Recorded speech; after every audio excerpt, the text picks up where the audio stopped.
The instruction packet is actually pretty good for the most part, but there are a few things that it doesn't really give no specifics on.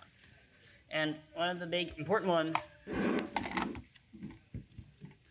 is here. These holes on the inside of this U-mount thing are not perfectly centered vertically.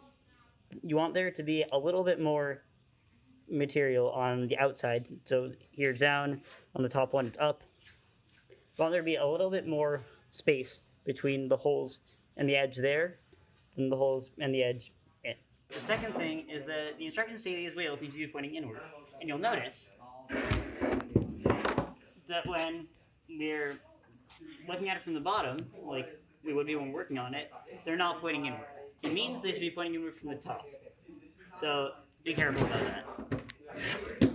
So one other thing you have to be careful of is that when you're assembling your robot, you need your gears and your wheel to be on very tightly or they will get messed up and you'll have a bad day. So you need your gears to be very carefully. There should be a little bit of an offset. They shouldn't be right snug up against the other gear because then things will not work nice.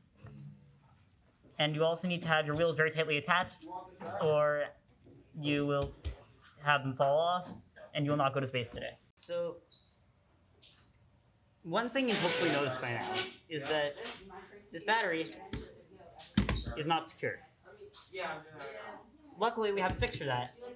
You should have one of these in your box. And what you do is you just thread it through here.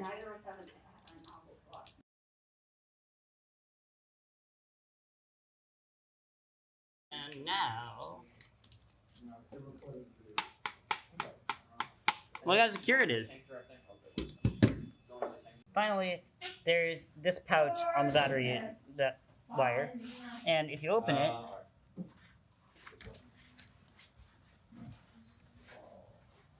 you'll see this thing. I don't know what it is, don't touch it.